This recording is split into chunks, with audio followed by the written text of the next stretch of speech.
groupe très virulent, en particulier de sorcières. Ce sont des femmes qui comptent près de 25 000 adeptes, 25 000 membres dans ce groupe, se sont réunies sur une réunion Zoom où elles étaient une petite centaine, une centaine de sorcières donc réunies toutes ensemble pour contrer l'élection de Donald Trump. Alors armées de fétiches en tout genre et également de photos de l'ancien président, à cette époque-là il n'était pas encore réélu, l'ancien président des États-Unis, elles ont invoqué ensemble de façon extrêmement virulente toute la puissance et les forces des ténèbres sur Donald Trump. Elles ont bien sûr fait des incantations, des rites pour que Donald Trump ne soit pas élu en tant que 47e président des États-Unis lors de cette élection présidentielle 2024. Elles ont, d'après leurs témoignages, ponctué cette cérémonie en fin de cérémonie par cette allocution et cette phrase extrêmement connue et attribuée au président Donald Trump, « You're fired », c'est-à-dire « tu es viré », extrait d'une célèbre émission de télé-réalité qu'il avait mis en place il y a plusieurs années. « You're fired, get out of here ».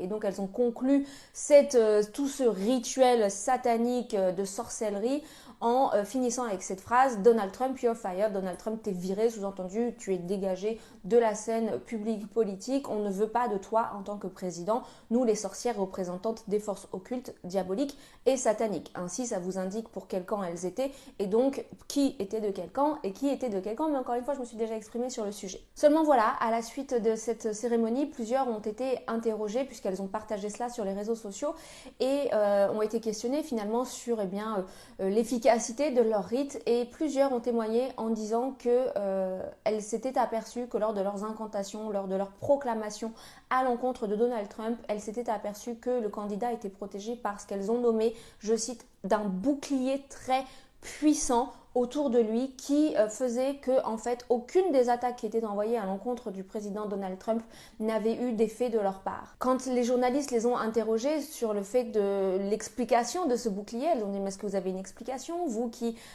évoluez dans ces sphères spirituelles, qui avez l'habitude d'avoir recours à ce genre de pratique, est-ce que vous pouvez expliquer c'est quoi ce bouclier? Et deux d'entre elles ont dit, écoutez, nous savons qu'il y a des millions et des millions de chrétiens à travers le monde qui couvrent Donald Trump de leurs prières. Et ce sont ces prières qui ont formé autour du président un bouclier qu'aucune flèche qu'on lui enverrait, en tout cas nous, elles ont parlé en leur nom, donc au nom de leur groupe, qu'aucune de nos flèches ne pourrait atteindre. L'une d'entre elles a ajouté qu'elle était en train d'essayer de voir dans le monde spirituel dans quelle mesure elle pouvait contourner ce bouclier et faire en sorte d'aller chercher un peu plus de puissance pour pouvoir attaquer le désormais président des États-Unis. Je voulais donc simplement vous livrer cette information, vous en faites ce que vous voulez, vous y croyez, vous n'y croyez pas, moi j'y crois et nous savons bien qui est notre ennemi au final.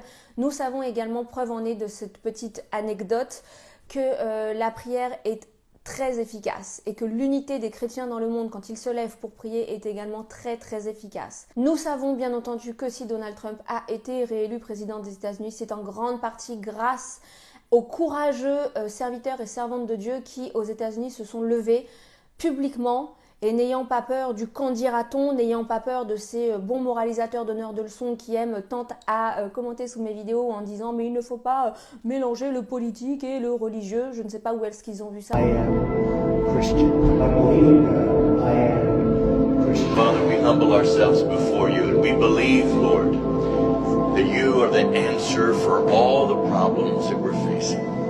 That we can put our hope in you through Jesus and have hope again. Our faith can be built up again. That you can return to us the joy that is only from you.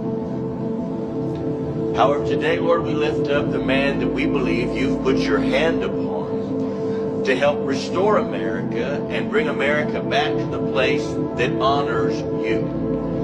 To a place where we will not be kicked out for saying Christ the King, or Jesus is Lord.